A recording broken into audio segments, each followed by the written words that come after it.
Good morning, class. Today we are going to start chapter number 2, that is forest and wildlife resources. Chapter number 1 मैंने complete करवा दिया था. Question answer की PDF आप लोगों को सेंड कर दी थी. होप आप लोगों ने कॉपी में लिख लिया होगा. आज हम स्टार्ट करेंगे चैप्टर नंबर 2. देखिए, source Lapcha folk song from northern part of West Bengal.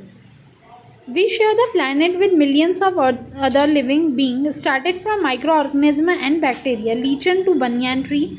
हम अपने planet के millions of living beings हमारे planet में हैं और कुछ starting from हम start करते हैं माइक्रो ऑर्गेनिज्म से और बैक्टीरिया से.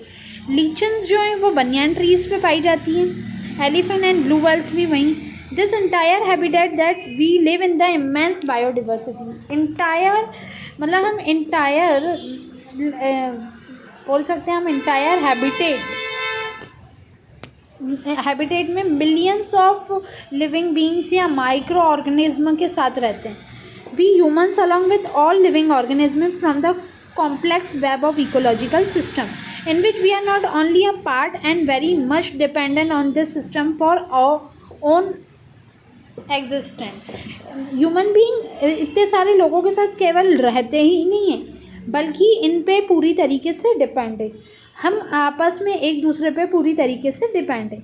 जैसे कि एग्जांपल है the plant and animal and micro organism recreate the quality of air we breathe. क्या होता है? प्लांट, एनिमल और माइक्रो ऑर्गेनिज्म इनसे रिक्रिएट होती है क्वालिटी ऑफ एयर, जो हम अच्छी क्वालिटी की एयर जो हम ब्रीथ करते हैं. वाटर वी ड्रिंक, जो हम पानी पीते हैं उसमें भी कुछ माइक्रो ऑर्गेनिज्म होते हैं जो कि उसको प्योर करने का काम करते हैं.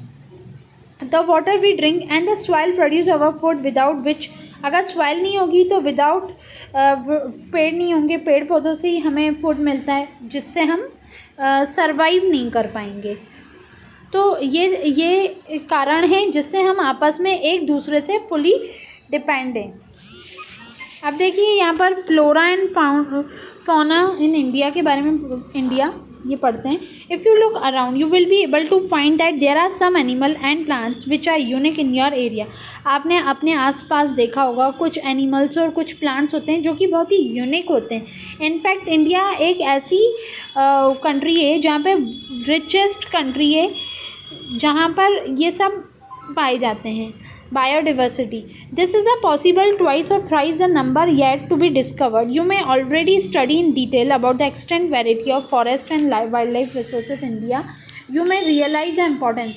आप जब आप इंडिया की हिस्ट्री में वाइल्ड लाइफ एंड फॉरेस्ट के बारे में पढ़ेंगे तो आप फाउंड करेंगे कि कितना इम्पोर्टेंट है ये हमारी डेली लाइफ के लिए. These diverse flora and fauna are so well integrated in our daily life that we take these for granted. हम इन जो हमारी लाइफ में इतने ज़्यादा इम्पॉर्टेंट है हम उनको ऐसे ही for granted ले लेते हैं. Some estimates suggestion that at least 10% of India recorded wild flora and 20% of mammals are on the threatened list. कुछ बात कर रहे हैं 10% इंडिया की जो रिकॉर्ड की जाती है वाइल्ड लाइफ फ्लोरा में और 20% मैमल्स जो थ्रेटेंड लिस्ट में आते हैं.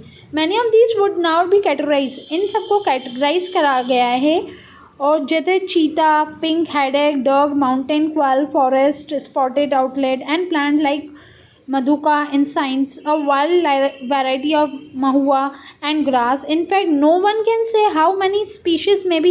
मतलब इनको भी इतना कैटेगराइज करा गया है कि चीता, पिंक हेडेड डॉग, माउंटेन क्वाल, इन सबको इतना ज़्यादा कैटेगराइज करा गया है कि हम फाइंड ही नहीं कर सकते हमारे यहाँ इतने स्पीशीज़ हैं.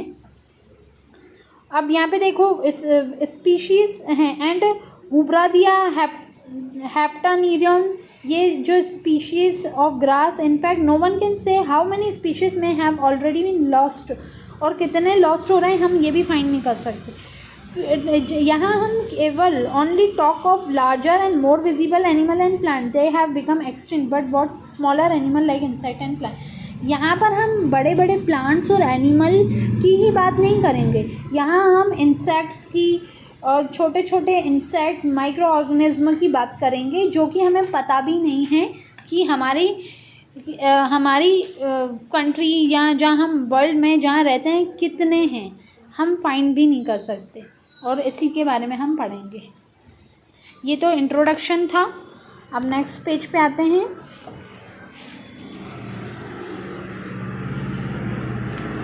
Dimension of deforestation in India is staggering. The forest and tree cover in the country is estimated 8,72,076 square kilometer hectare, which is 24.5% of total geographical area. हम बात करें डिफॉरेस्ट्रेशन की, तो अगर हम फॉरेस्ट और ट्री में अगर कंट्री में जो कवर होता है वो 8 लाख समथिंग है, जो कि परसेंटेज में काउंट करते हैं तो 24.56% है पूरे जोग्राफिकल एरिया के अकॉर्डिंग, जिसमें से डेंस फॉरेस्ट 12.4% है, ओपन फॉरेस्ट 9.26% है, मैंग्रोव 0.15% है। According to the state of forest report के अनुसार जो डेंस फॉरेस्ट कवर करता है इंक्रीज हो गया है 3,976 स्क्वायर किलोमीटर 2017 में। ये जो आप देख रहे हैं ना, ये जो नंबरिंग दे रहे हैं कौन से साल में कितना इंक्रीमेंट हुआ, ये सब आप लोगों के ऑब्जेक्टिव्स में आ जाते हैं। ये इनको आप डार्क मार्कर से या किसी पेन से अंडरलाइन करें ताकि आप लोगों को ये याद रहे। Let us now understand the different categories of existing plants and animal species based on International Union for Conservation of Nature and Natural Resources. हम अंडरस्टैंड करेंगे IUCN के बारे में। अब ये IUCN क्या होता है? इसका फुल फॉर्म है international union for conservation of natural and natural resources. ये एक संस्था है जिन्होंने क्या करा, इंटरनेशनल कंजर्व करने का काम स्टार्ट करा कि हम कैसे अपने एनवायरनमेंट को और अपने रिसोर्सेज को सुरक्षित कर सकते हैं। अब देखिए फर्स्ट लिखा है नॉर्मल स्पीशीज़। नॉर्मल स्पीशीज़ में क्या लिखा है? Species whose population level are considered to be normal for survival such as cattle, sal, pine, rodent. ऐसे स्पीशीज़ जिनकी जो लाइफ होती है, पॉपुलेशन होती है, वो नॉर्मल होती है, ना ज़्यादा होती है ना कम होती है। जैसे कैटल, सैल, पाइन, रोडेंट ये ज़्यादा पाए नहीं जाते हैं कंट्री में हमारे। इंडेंजर्ड स्पीशीज़ की बात करें तो ऐसे स्पीशीज़ जो कि डेंजर होते हैं। The survival of such species is difficult. इनका सर्वाइवल बहुत डिफ़िकल्ट होता है। If the negative factor that have led to be decline in their population, अगर कोई भी नेगेटिव इफेक्ट आ जाता है तो इनकी पॉपुलेशन जो है वो कम होती जाती है। जैसे black buck, crocodile, Indian wild ass, Indian rhino, lion tail, macaque, sangai, ये सब क्या है? इंडेंजर्ड स्पीशीज़ हैं। इनकी लाइफ डिपेंड करती है इनके ऊपर। अगर कोई नेगेटिव इफेक्ट आ जाता है तो इनकी पॉपुलेशन धीरे धीरे कम होती जाती है। नॉर्मल स्पीशीज़ जैसे कैटल, सैल, पाइन, रोडेंट ये होते हैं, इनकी जो पॉपुलेशन होती है नॉर्मल होती है, ना ज़्यादा होती है ना कम होती है। अब क्या है आगे देखते हैं। वल्नरेबल स्पीशीज़, ये स्पीशीज़ जो होते हैं जिनकी पॉपुलेशन डिक्लाइन होती जा रही है, इंडेंजर्ड कैटेगरी नियर फ्यूचर। जैसे ही जैसे टाइम बढ़ता जा रहा है इनकी जो पॉपुलेशन है वो कम होती जा रही है क्योंकि नेगेटिव फैक्टर बहुत ज़्यादा आते जा रहे हैं। एग्जाम्पल ऑफ जैसे कि blue sheep, acetic, elephant, Gangetic, dolphin, ये बहुत अब आपको कम मिलेंगे। पहले के कंपैरिजन में अब इनकी जो पॉपुलेशन है ये बहुत कम होती जा रही है। अब वल्नरेबल स्पीशीज़ तो हो गए हमारे रेयर स्पीशीज़। रेयर स्पीशीज़ में स्पीशीज़ विद स्मॉल पॉपुलेशन में मूव इनटू द इंडेंजर और वल्नरेबल कैटेगरी। अगर स्पीशीज़ इंडेंजर्ड या वल्नरेबल कैटेगरी में आ जाते हैं, कन्वर्ट हो जाते हैं, मतलब ये स्पीशीज़ वहाँ तक मूव हो जाते हैं तो इनके अंदर नेगेटिव फैक्टर आ जाता है। तो जैसे कि Himalayan brown bear, Asiatic buffalo, desert fox, hornbill, ये क्या होते हैं? इनकी पॉपुलेशन तब कम होती जाती है जब ये तब नहीं कम होगी जब ये अकेले रहेंगे, जब ये कन्वर्ट हो जाएंगे वल्नरेबल और इंडेंजर्ड में तो इनकी पॉपुलेशन कम होती जाएगी। अब एंडेमिक स्पीशीज़ क्या होते हैं?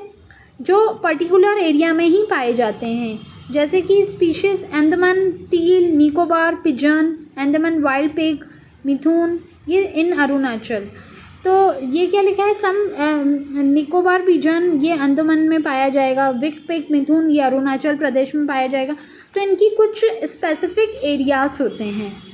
अब नेक्स्ट है एक्सटिंक्ट स्पीशीज़। ये क्या होता है, ये species are found after searches, बहुत सर्च करने के बाद ये पाया जाता है, और लाइकली एरियाज वेयर दे में अकर, और उन्हीं एरिया में जहाँ पे ये हो सकता है, मतलब चांसेस होते हैं, प्रोबेबिलिटी होती है कि वहाँ पाए जाएँ। Species may extend from local area, region, country, continent और एंटायर अर्थ। ये कहीं पे भी पाए जाते हैं, लोकल एरिया में, रीजन में, कोई भी कॉन्टिनेंट में, कहीं पे भी। जैसे एस्थेटिक चीता और पिंक हेड डक जो है, ये बहुत रिसर्च के बाद, आप बहुत रिसर्च करोगे तब जाके कहीं ना कहीं आपको ये पाई जाएगी, क्योंकि इनकी पॉपुलेशन बहुत ही कम है। तो ये थे हमारे ये सारे हमारे स्पीशीज़ थे। अब ये देखिए यहाँ पर एक दिया हुआ है एस्थेटिक चीता, वेयर डिड दे गो। ये एस्थेटिक चीता बहुत रेयर है और ये कहाँ गया। World fastest and land mammal, मतलब जो अगर फास्टेस्ट लैंड मैमल बोले तो चीता होता है। ये एक यूनिक स्पीशीज़ है and specialise member of the cat family. ये कैट फैमिली का स्पेशल मेंबर है। ये मूव हो जाता है और इसकी स्पीड होती है 112 किलोमीटर पर आवर, मतलब ये 1 घंटे में 112 किलोमीटर की स्पीड से चल सकता है। The cheetah is often mistaken for a leopard. It distinct marks are long tear drop shape lines each side nose from corner of its eyes. Prior 20th century cheetah widely distributed throughout. मतलब कि ये इसकी long tree drop होती है, इसका shape जो होता है नोज़ का वो बहुत बोल सकते हैं कि बहुत शार्प होता है। 20th century से पहले जो चीता था वो अफ्रीका एंड एशिया में पाया गया था। अब today Asian cheetah is nearly extinct due to decline. अब एशिया में भी हम बात करें तो वहाँ पर भी ये जो इसकी अवेलेबिलिटी है वो कम हो गई है, अब वहाँ पे भी ये नहीं पाया जाता है। The species was declared India long back in 1952।